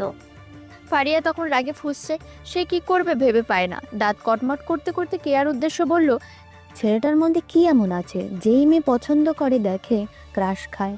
আমার তো কিছু মনে হয়নি। আমি প্রিন্সিপালের কাছে যাই আর ওর নামে অভিযোগ করব। এই ছেলেটাকে আমি একদম সহ্য করতে পারি না। প্রিন্সিপালের কাছে গিয়ে তন্ময় ভাইয়ের নামে মিথ্যে অভিযোগ করবি? হ্যাঁ, করব তো। ওই ছেলেটাকে যেন কলেজ থেকে তাড়িয়ে দেয়। তুই যেতে পারিস, আমি যাব না। আর তুই মিথ্যেবাদী, আমি তোর সাথে থাকবো না, তাতে তুই আমার বন্ধু হোস আর না হোস। কেয়ার কথা শুনে ফারিয়া রাগে বলল, তুই কি তন্ময়ের প্রেমে পড়েছিস নাকি?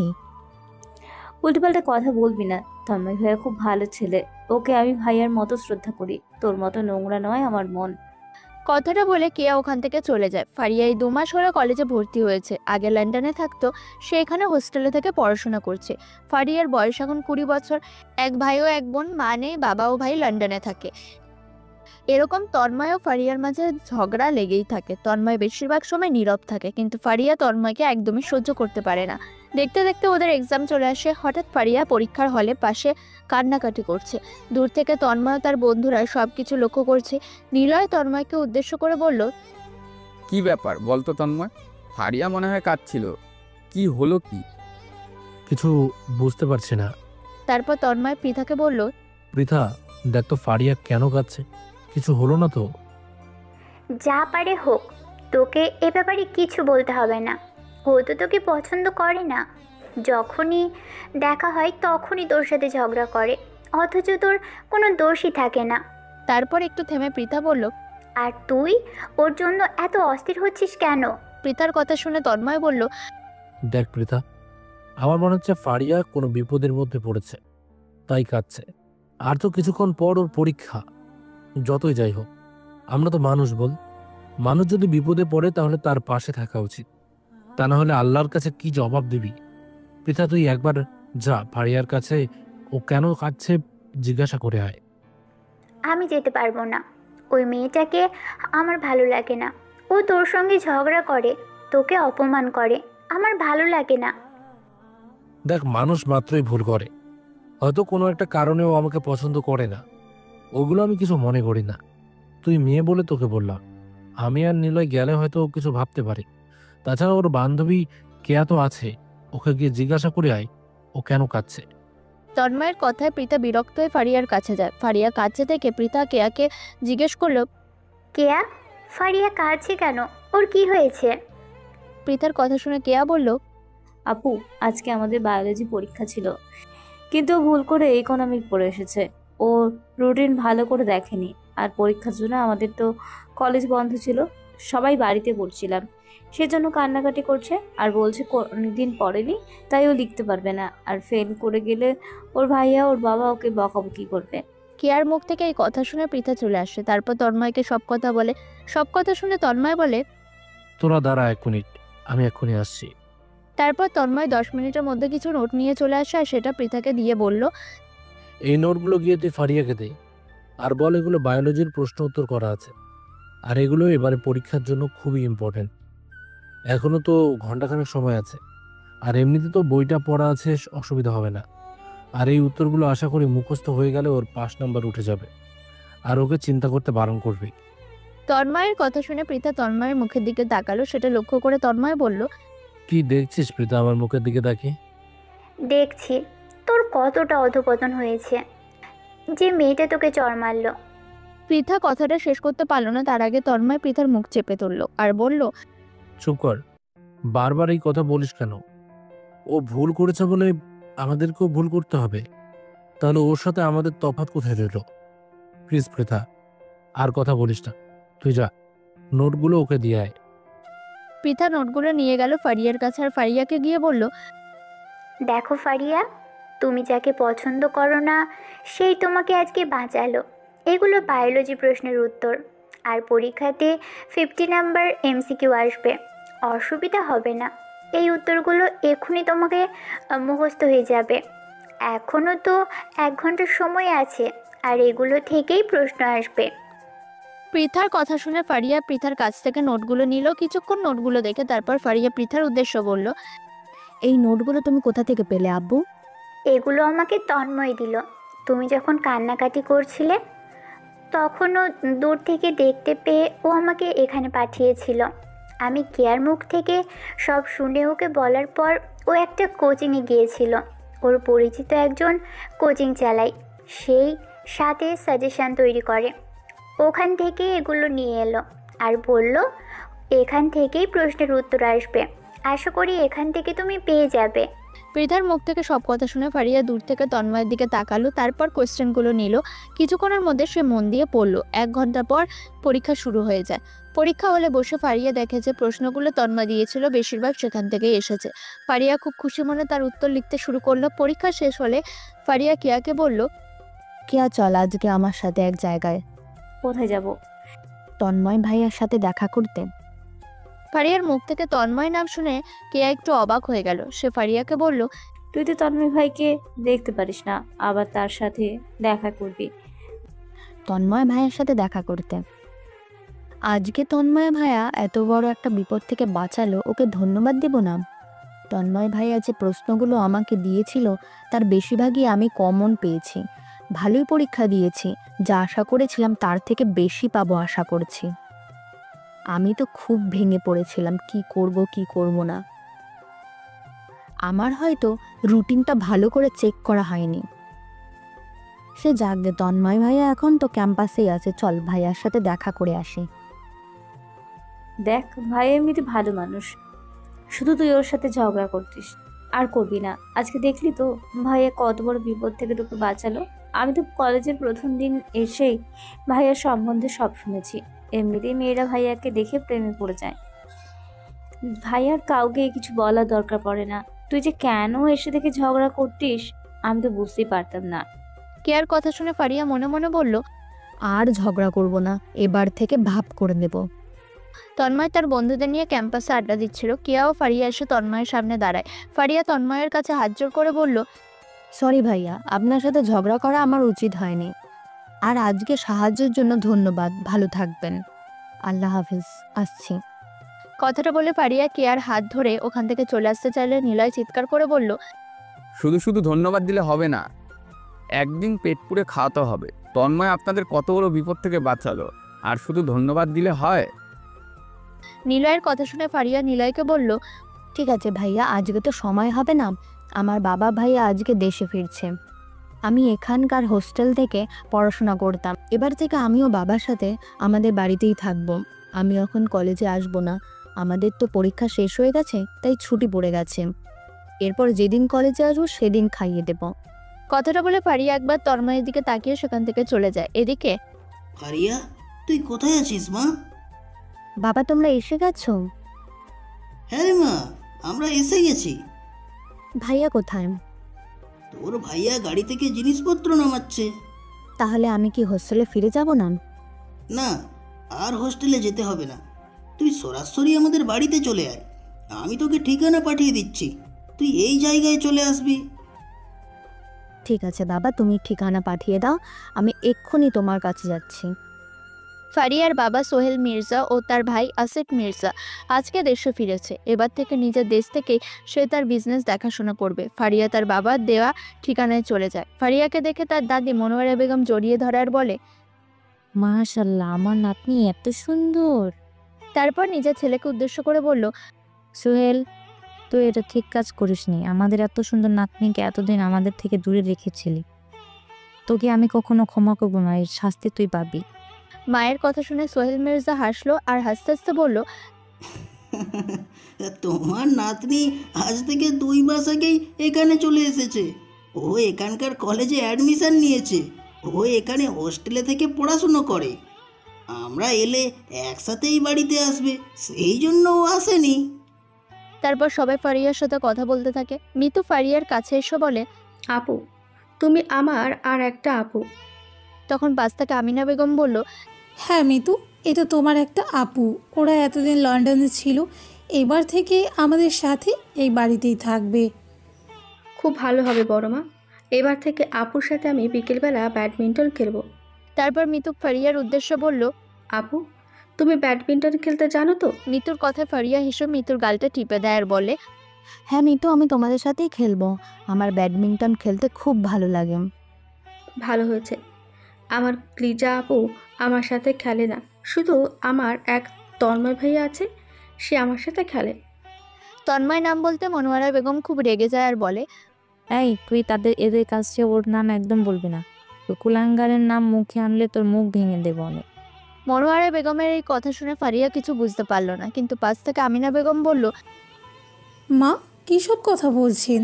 তারপর ফারিয়াকে উদ্দেশ্য করে আমিনা বেগম বলল, ফারিয়া, ওপরে যাও, ওখানে তোমার রুম। আমি ঝর্ণাকে বলে দিচ্ছি, ও তোমার রুম গুছিয়ে রেখেছে, তুমি ওর সাথে যাও।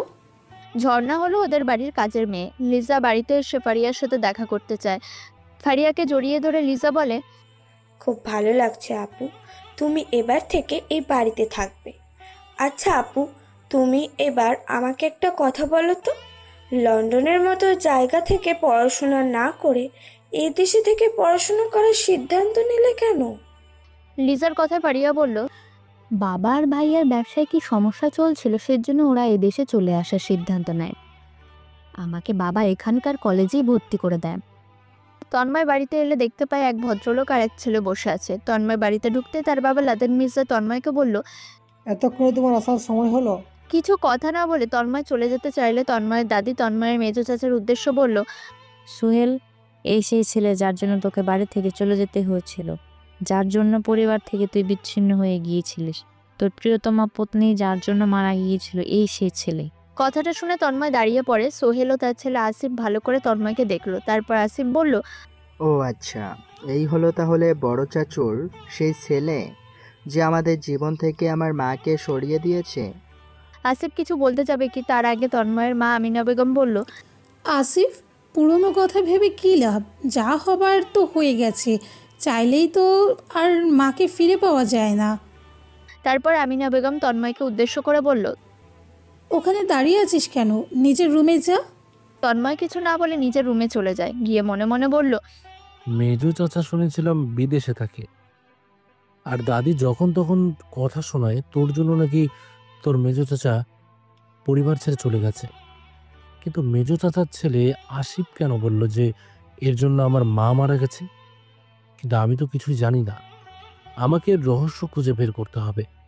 কেনই আসিফ এই কথা বলল, আর বাড়ির লোক আমাকে কেনই বা পছন্দ করে না? এটাই কি তার কারণ? তারপর তন্ময় নিচে আসে রাতে ডিনারের জন্য। ঠিক সেই সময় ডাইনিং টেবিলে ডিনার করছিল বাড়ির সকলে। কিছু কথা নিয়ে তারা হাসাহাসি করছিল। আমিনা বেগম খাবার পরিবেশন করছিল। নিজেদের বাড়িতে ফারিয়াকে দেখে তন্ময় চমকে যায়। ফারিয়া অবাক হয়ে যায়। দুজনে দুজনের দিকে তাকিয়ে থাকে। ফারিয়া বলল, ভাইয়া আপনি এখানে? তখন পাশ থেকে মনোয়ারা বেগম বলল, তুই চিনিস ওকে? হ্যাঁ চিনি তো, উনি তো আমাদের কলেজের সিনিয়র। আজকে আমি খুব বিপদে পড়েছিলাম আর ওই ভাইয়া আমাকে সাহায্য করেছে। তখন পাশ থেকে আমিনা বেগম বলল, ও আমার ছোট ছেলে তন্ময়, তোমার তন্ময় ভাইয়া। আমিনা বেগমের মুখ থেকে পরিচয় দিয়ে ফারিয়া তন্ময়ের দিকে তাকিয়ে রইল। সেটা দেখে ওর ভাইয়া আসিফ বলল, ও তোকে যতই সাহায্য করুক তুই ওর সাথে ভুলেও কথা বলবি না। ও আমাদের অনেক ক্ষতি করেছে। ওর সাথে যদি তোকে কথা বলতে দেখি বা মেলামেশা করতে দেখি, আমার চেয়ে খারাপ কেউ হবে না। কথাটা মনে থাকে যেন। তন্ময় বুঝতে পারলো সবকিছু সে তার মায়ের উদ্দেশ্যে বলল। মা, আমি পরে খাবো, এখন আমি উপরে যাচ্ছি। কথাটা বলে তন্ময় চলে যেতে নিলে আমিনা বেগম বলল, চেয়ার খালি আছে, বসে পড়। তখন পাশ থেকে আসিফ বলল, না বড় মা, তোমার এই ছেলের সাথে এক টেবিলে খাবার খাওয়া আমাদের পক্ষে সম্ভব নয়। কথাটা বলে আসিফ উঠে যেতে চাইলে লাদেন মির্জা বলল, না আসিফ তুই বস। তারপর তন্ময়কে উদ্দেশ্য করে বলল, ওর কোনো যোগ্যতা নেই আমাদের সাথে খাওয়ার। ও একটা অপদার্থ, ও যোগ্য ছেলে, এই বংশের কুলাঙ্গার। বাবার কথা শুনে তন্ময় আরেক মিনিটও দাঁড়িয়ে না থেকে চলে যায় নিজের রুমে এসে তন্ময় মনে মনে বলে, এই মেয়ে তাহলে আমার চাচার মেয়ে না? এর প্রতি কোনো অনুভূতি প্রকাশ করা যাবে না। সেদিন রাতে তন্ময় আর খেতে আসেনি দেখে তার মা তাকে রুমে ডাকতে এলে তন্ময় বলল, মা, আমার খেতে কিছু ইচ্ছে করছে না, তুমি খেয়ে শুয়ে পড়ো। তন্ময়ের কথায় আমিনা বেগম বুঝতে পারলো তার ছেলে কষ্ট পেয়েছে। তাই সে তন্ময়ের কাছে এসে তার মাথায় হাত বুলিয়ে বলল, রাগ করবে না শোনো, ওরা একদিন ভুল বুঝতে পারবে। আমি তো জানি আমার ছেলে কোনো অন্যায় করতে পারে না। মা, আমি বুঝতে পারি না বাড়ির লোক কেন আমায় পছন্দ করে না। বারবার আমাকে এই কথাগুলো শুনতে হয়। আমি কি করেছি? কেন মেজো চাচারা এই বাড়ি ছেড়ে চলে গেছিল? আর কেনই বা চাচি মারা গেছে? তুমি বলো না মা, আমি কি করেছিলাম যে এসবের জন্য ওরা আমাকে দায়ী করে? তন্ময়ের কথায় আমিনা বেগম বলল, এখন শুনতে হবে না, সময় হলে সব জানতে পারবি। এখন চল, রাত হয়েছে, খেয়ে নিবি। কিছু খেতে ভালো লাগছে না মা। ভালো লাগবে বাবা, আমি তোর জন্য বিরিয়ানি রান্না করছি। তুই তো আমার হাতের বিরিয়ানি পছন্দ করিস। মায়ের কথা তন্ময় আর না করতে পারলো না। মায়ের সাথে তার ফেভারিট বিরিয়ানি খেলো। সে যখন নিজের রুমে আসছিল তখন ফারিয়া তার রুমের সামনে দাঁড়িয়েছিল। তন্ময়ের দুটো রুমের পরেই ফারিয়ার রুম। তন্ময় এক দৃষ্টিতে তাকিয়েছিল ফারিয়ার দিকে। ফারিয়া অতটা খেয়াল করেনি। তারপর চোখাচোখি হতে ফারিয়া দৃষ্টি নত করে নেয় আর তন্ময়ের উদ্দেশ্য বলল, আপনি তাহলে আমার বড় চাচার ছেলে? তন্ময় কিছু না বলে নিজের রুমে চলে আসে। তারপরের দিন সকালে ফারিয়া ঘুম থেকে উঠে দেখে তন্ময় বাগানে ফুল গাছে জল দিচ্ছে। ফারিয়া তন্ময়ের কাছে যায় আর বলে, ভাইয়া আপনি কেন আমার সাথে কথা বলছেন না? আপনি কি কলেজে আমার করা ব্যবহারের জন্য রেগে আছেন? আমি সরি বলছি। তখন খাবার টেবিলে তোমার ভাইয়া কি বললো শুনতে পেলে না? তন্ময়ের কথা ফারিয়া হাসতে হাসতে বলল, আপনি ভাইয়ের কথা রাগ করছেন ভাইয়া। এই রকম ওর মাঝে মাঝে মাথা গরম হয়ে যায় আর উল্টো পাল্টা কাজ করে বসে। আপনি কিছু মনে করবেন না। তোমরা নাকি আমার জন্য এই বাড়ি ছেড়ে চলে গেছো, আর তোমার মা মারা গেছে আমার কারণে। তুমি এসব কথা জানো না? জানি মানে বলতে শুনেছি। কালকে আসার পর দাদি বলছিল, তবে ওই বিষয়গুলো আমি খুব একটা গুরুত্ব দেইনি। কেউ কখনো কারো মৃত্যুর জন্য দায়ী হতে পারে না। যার সময় আসবে সে ঠিকই চলে যাবে, আর যার সময় আসবে না তাকে হাজার চেষ্টা করানো ছাড়ানো যাবে না। নিয়তি বলে একটা কথা আছে, ওটা আমি মানি। আর বলছেন বাড়ি ছেড়ে যাওয়ার কথা। বাবা তার বিজনেসের সুবিধার জন্য চলে গেছে এখানে, আপনার কি দোষ? ফারিয়ার কথাগুলো মন দিয়ে শুনলো তন্ময়, তবে কিছু মন্তব্য করলো না। ফারিয়া অনেকক্ষণ তন্ময়ের দিকে তাকিয়ে রইল। তার দাদি মনোয়ারা বেগম ফারিয়াকে দেখতে পেয়ে তার কাছে এগিয়ে এলো আর বলল, তুই কি করছিস ফারিয়া এখানে দাঁড়িয়ে? কিছু করিনি, এমনি দাঁড়িয়ে আছি। নাস্তা করবি তো? চল এখান থেকে। তন্ময় যখন বাড়ি থেকে বের হচ্ছিল তখন লাদেন মির্জা তন্ময়ের উদ্দেশ্যে বলল, আমি যে বাড়িতে ফার্নিচারগুলো নিয়ে রুমে খাটাতে বলেছিলাম সেগুলো করিসনি কেন? আমারও তো খেয়াল ছিল না। তুই তো জানতিস বাড়িতে লোক আসবে, তারপরেও তোর খেয়াল ছিল না নাকি রাজকার্য করিস? তন্ময় কিছু বলে না, সে চুপ করে দাঁড়িয়ে থাকে। তখন আমিনা বেগম স্বামীর উদ্দেশ্য বলে, আরে রহিম করে দিয়েছি তো, এটা নিয়ে এত বাড়াবাড়ি করছো কেন? আমিনা বেগমের কথা শুনে লাদেন মির্জা বলল, আমি না, তুমি বড্ড ওকে আশকারা দাও। আমি তোমাকে বলেছি এই ছেলেটাকে একদম তুমি বিশ্বাস করবে না আর ভালোবাসবে না, কিন্তু তুমি শুনোনি আমার কথা। স্বামীর কথা শুনে আমিনা বেগম কিছু বলে না। আমিনা বেগম রান্নাঘরে ঢুকে গেল। তন্ময়ের কিছু ভালো লাগছে না, সে বাড়ি থেকে বেরিয়ে গেল। কি করবে কিছু বুঝে উঠতে পারলো না। সে তখন তার বন্ধু নিলয়কে ফোন করলো। কিছুক্ষণের মধ্যে নিলয় সেখানে এসে দেখলো তন্ময় একটা গাছের কাছে চুপ করে বসে আছে। নিলয় তার পাশে গিয়ে তার কাঁধে হাত রাখলো আর জিজ্ঞাসা করলো, মন খারাপ? বাড়িতে কে অপমান করেছে? নিলয় একমাত্র তন্ময়ের কাছের বন্ধু, সে সবকিছু শেয়ার করে। নিলয়ের কথা শুনে তন্ময় বলল, জানিস নিলয়, আমাদের কলেজে ফারিয়া বলে মেয়েটা যে আমার সাথে ঝগড়া করতো, ওই মেয়েটা আমার নিজের চাচাতো বোন, আমার মেজো চাচার মেয়ে। ওরা এতদিন লন্ডনে থাকতো, এবার থেকে আমাদের বাড়িতেই থাকবে।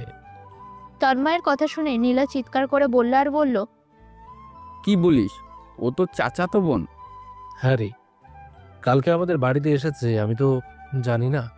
বাড়িতে গিয়ে দেখেছি বাড়িতে কিছু গেস্ট বসে আছে, একজন আমার মেজো চাচা আর তার ছেলে আসি। তারপর আমি ওপরে চলে গেলাম। ওপর থেকে নিচে খেতে এসে দেখি ফারিয়াকে নিয়ে বাড়ির সবাই হাসি খুশি মজা করছে। আমাকে দেখে ফারিয়া চমকে চায়, তারপরে জানতে পারি ও আমার চাচাতো বোন। খুব ভালো কথা। আমি তো জানি অনেক মেয়ে তোকে প্রপোজ করেছে, কিন্তু কারোর প্রতি কোনো অনুভূতি তো দেখতে পাইনি। একমাত্র ফারিয়ার প্রতি তোর ভালো লাগা কাজ করছে। তোকে মেরেছে, কত অপমান করেছে, তবুও তুই কোনোদিনই কিছু বলিসনি। তারপর পরীক্ষার সময় ও যখন ভুল করে অন্য সাবজেক্ট প্রস্তুতি নিয়ে এসেছিল, তুই তার জন্য 10 মিনিটের মধ্যে কোচিং থেকে অ্যান্সার নিয়ে চলে এসেছিস। কিছুটা একটা আছে, বল না, তুই কি ভালোবাসিস মেয়েটাকে? নিলয়ের কথা শুনে তন্ময় কিছুক্ষণ নীরব রইল। সেটা দেখে নিলয় বলল, বলবি না আমাকে? তুই তো তোর সব কিছু কষ্ট আমার সাথে শেয়ার করিস, তাহলে বল না, ভালোবাসিস ফারিয়াকে? বোধহয় বুঝতে পারি না। অন্য মেয়েদের প্রতি যেটা আমি অনুভব করি না সেটা ওর প্রতি করি, তাহলে এটার নাম কি ভালোবাসা? যদি হয় তাহলে বলতে দ্বিধা নেই, আমি ফারিয়াকে ভালোবাসি। তন্ময়ের কথা শুনে নিলয় হাসতে হাসতে বলল, এ তো খুব ভালো কথা। তাছাড়া ও তোর নিজের বোন নয়, চাচাতো বোন। অসুবিধার কি আছে? তুই বাড়িতে সবাইকে বলবি যদি ওকে পছন্দ করিস, ভালোবাসিস। আগে ফারিয়ার রিয়াকশনটা দেখ না। আর তুই যেভাবে ফারিয়াকে সাহায্য করলি, তারপর থেকে ওর মনে পরিবর্তন হয়ে গেছে। আমার মনে হচ্ছে আস্তে আস্তে তোর প্রতি ভালোবাসা দেখাচ্ছে। তুই তো বিভিন্ন জায়গায় চাকরি পরীক্ষা দিয়েছিস, হয়তো চাকরি পেয়েও যাবি, তখন আর বাড়ি থেকে কেউ আপত্তিও করবে না। নিলয়ের কথা শুনে তন্ময় বলল, সেটা না হয় একটা ব্যাপার আছে যেটা আমি এতদিন জানতাম না। বাড়িতে কেউ আমায় পছন্দ করে না সেটা আমি জানতাম, মা ভালোবাসলেও কখনো প্রকাশ করেনি, হয়তো বাবাকে ভয় পায় বলে। তাছাড়া বাড়িতে সবাই তো আমাকে অবহেলা অবজ্ঞা করে, তুই তো সবটাই জানিস। কিন্তু আজকে আবার একটা অন্য ঘটনা শুনলাম, যার জন্য আমি তৈরি ছিলাম না। আমার মেজো চাচার ছেলে আশীর্বাদকে বলল। তারপর কি কি কথা বলেছিল সব কথা তন্ময় নিলয়কে বলল। কথাটা বলতে বলতে তন্ময়ের চোখ দিয়ে দুফোঁটা নোনা জল গড়িয়ে পড়ল। সেটা দেখে নিলয় বলল, মন খারাপ করিস না তন্ময়, তুই হয়তো জানিস না এমন কিছু ঘটনা, সেজন্য হয়তো ওরা এই কথা বলছে। তবে যাই হোক, তুই সত্যিটা যেভাবেই হোক জানবি। সেরকম হলে আন্টিকে জিজ্ঞেস করবি। মা কিছু বলবে না? ওটা নিয়ে অত চিন্তা করার কিচ্ছু নেই। এখন বল, তুই ফারিয়াকে কিভাবে প্রপোজ করবি? যার মায়ের মৃত্যুর জন্য আমাকে দায়ী করা হয়, সেই মেয়েটা কখনোই আমায় ভালোবাসবে না। ভালোবেসে দেখবি, ও তোকে পাগলের মতন ভালোবাসবে। আমি তোকে বলে দিলাম, ফারিয়ার চোখে আমি তোর প্রতি ভালোবাসা দেখেছি। তবে এই ঘটনা শোনার পর ওর রিয়াকশন কি আমি জানি না। কলেজে এলে আমি ওর সাথে কথা বলবো। দরকার নেই, বাড়িতে সবাই অশান্তি করবে, আমার অশান্তি ভালো লাগে না। এখন চল মাঠে একটু প্র্যাকটিস করি, অনেকদিন প্র্যাকটিস করা হয়নি। এদিকে তন্ময়ের বড় ভাই মৃন্ময় আজকে কলেজে এসেছে, আর সে কলেজের সামনে একটা মেয়েকে জিজ্ঞাসা করছে, আচ্ছা, এই কলেজে পৃথা বলে কোনো মেয়ে পড়ে? মেয়েটা তন্ময়ের সাথে বন্ধুত্ব আছে। হ্যাঁ পরে, তবে সে আমাদের সিনিয়র। তুমি মেয়েটাকে একটু ডেকে আনতে পারবে? কেন? ডেকে আনতে পারবো না। পৃথা আপু ওর বন্ধুদের সাথে ক্যাম্পাসে আড্ডা দিচ্ছে, এই কিছুক্ষণ আগেই গেল। ঠিক আছে, তুমি খালি পৃথাকে ডেকে নিয়ে এসো, আর কাউকে কিছু বলবে না, বলবে পৃথার বন্ধু ডেকেছে। আপনার নাম কি ভাইয়া? মৃন্ময় নামটা বলতে কেউ বলতে পারলো না। সে বলল, নাম বলার দরকার নেই, শুধু বলবে ওর বন্ধু ডাকছে। ঠিক আছে। আমি সামনে অপেক্ষা করছি। ঠিক আছে ভাইয়া। এদিকে পৃথা তখন ক্যাম্পাসে আড্ডা দিচ্ছিল। ঠিক সেই সময় কেয়া গেল আর পৃথার উদ্দেশ্য করে বলল, আপু তোমার এক বন্ধু তোমাকে ডাকছে, কলেজের বাইরে অপেক্ষা করছে। কেয়ার কথা শুনে পৃথা বলল, আমার বন্ধু? হ্যাঁ আপু, তোমার বন্ধু, তাই তো বললো। কি নাম বলেছে? নাম তো বলিনি আপু, শুধু বললো তোমার বন্ধু আর অপেক্ষা করছে, তোমার সঙ্গে খুব দরকার, তোমাকে এক্ষুনি যেতে বললো। নাম বলেনি? কে আমার বন্ধু হতে পারে? আমার তো সেরকম কেউ বন্ধু নেই। তখন পাশ থেকে নিলয় বলল, ছেলে না মেয়ে বন্ধু? ছেলে বন্ধু, দেখতে অনেকটা তন্ময় ভাইয়ের মতো। তখন মজা করে নিলয় বলল, দেখ, আবার তন্ময়ের কোনো যমজ ভাই নয় তো? আবার সে তার প্রেমে পড়ে গেল না তো? তন্ময় তোর মতন শাকচুনিকে ভালোবাসবে না, হয়তো ওর কোনো যমজ ভাই। নিলয়ের মজা শুনে পৃথা নিলয়ের পিঠে ঘুষি মারতে লাগলো। তারপর কেয়াকে উদ্দেশ্য করে বলল, চল কেয়া, দেখে আসি ছেলেটাকে। আমি যাব না আপু, আমার ক্লাস আছে, আমাকে ক্লাসে যেতে হবে, তুমি যাও।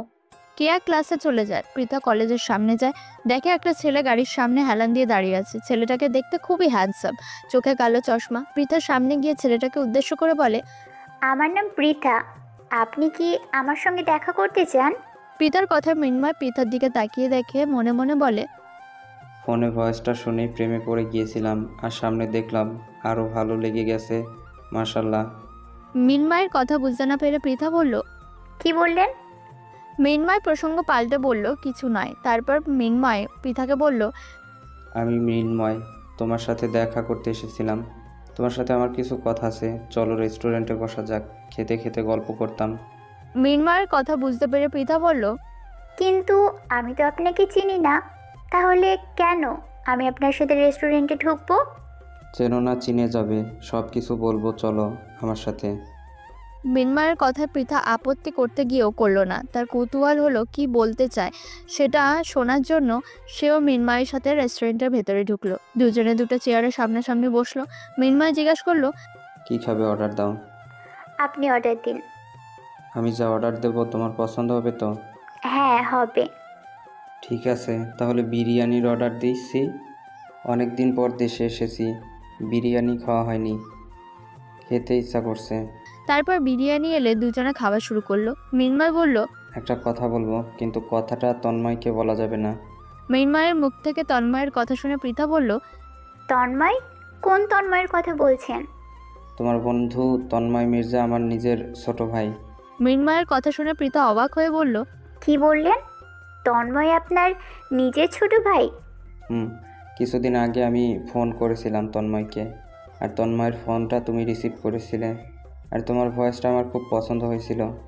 তখন থেকে তোমাকে দেখার জন্য ছটফট করছিলাম, তাই তন্ময়কে জিজ্ঞাসা করেছিলাম ফোনটা কে রিসিভ করেছিল। তন্ময় বলল ওর বান্ধবী পৃথা। আমার পৃথা নামটা খুব পছন্দ, তাই তোমার সাথে দেখা করার জন্য আমি দেশে চলে এসেছি। আমি কানাডায় থাকি, ওখানে বিজনেস করি। কিছুক্ষণ আগে তন্ময় আমাকে রিসিভ করতে গিয়েছিল, ও বাড়িতেই আছে। আমি বাড়িতে থাকতে পারিনি, কোনোভাবে বাড়িতে দেখা করে চলে এসেছি, কারণ এই সুযোগ আমি হাতছাড়া করতে চাইনি। মৃন্ময়ের কথা শুনে পৃথা বলল, শুধু আমার সাথে দেখা করার জন্য আপনি বিদেশ থেকে চলে এসেছেন? ঠিক বুঝলাম না। আমার মতো ফালতু মেয়েকে কেউ পছন্দ করে না, আর আপনি সেখানে আমাকে শুধু দেখার জন্য, এটা বিশ্বাস করতে বলেন? মজা করছেন আপনি আমার সাথে? পৃথার কথা শুনে মৃন্ময় হাসতে হাসতে বলল, মৃন্ময় তার ভালোবাসার মানুষের সাথে কখনো মজা করবে না। মৃন্ময়ের কথা বুঝতে পেরে পৃথা বলল, কি বললেন আপনি? ভালোবাসার মানুষ? কবে থেকে আমি আপনার ভালোবাসার মানুষ হলাম?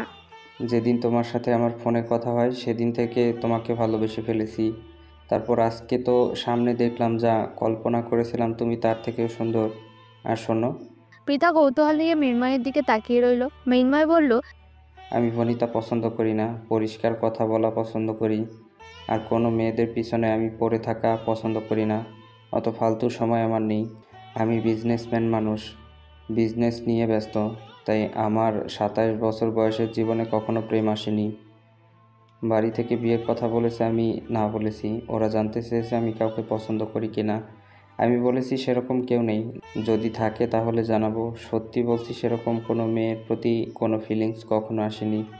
তারপর তোমার কথা শুনলাম, তখন একটু ভালো লাগা কাজ করছিল। আর আজকে দেখলাম। কি দেখলেন? অপূর্ব। আমার জীবনসঙ্গী হওয়ার জন্য সব যোগ্যতা তোমার মাঝে আছে পৃথা। কি করে বুঝলেন? এখনো তো আমার সাথে রিলেশনই করলেন না।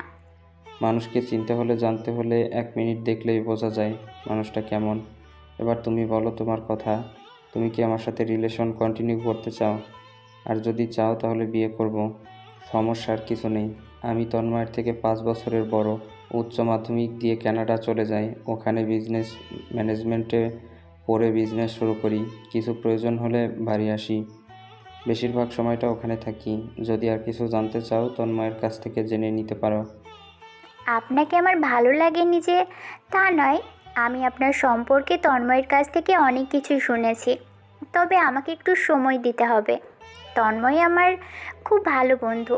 আমার সম্পর্কে তন্ময় সবটাই জানে। ছোটোবেলায় মা হারিয়েছি, তাই মামা বাড়িতেই মানুষ। মামা ভালোবাসে, মামা তো ভাইয়াও খুব ভালোবাসে, কিন্তু মামির আচরণ খুব একটা ভালো নয়। আর আমি প্রাইভেট পড়িয়ে আমার কলেজের খরচ জোগাই।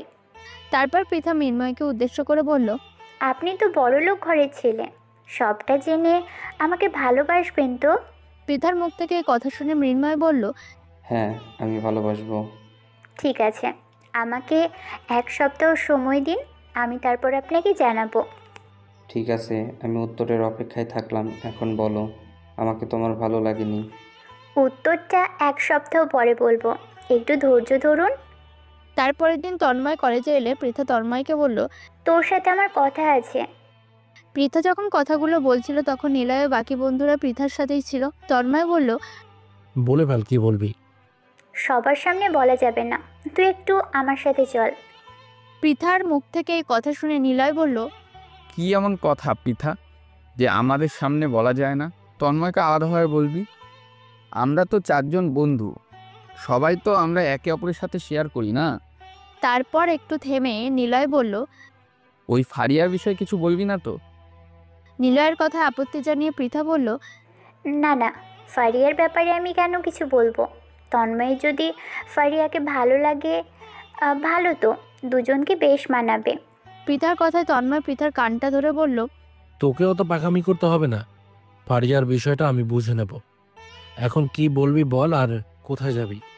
চল সামনের পার্কে গিয়ে বসি।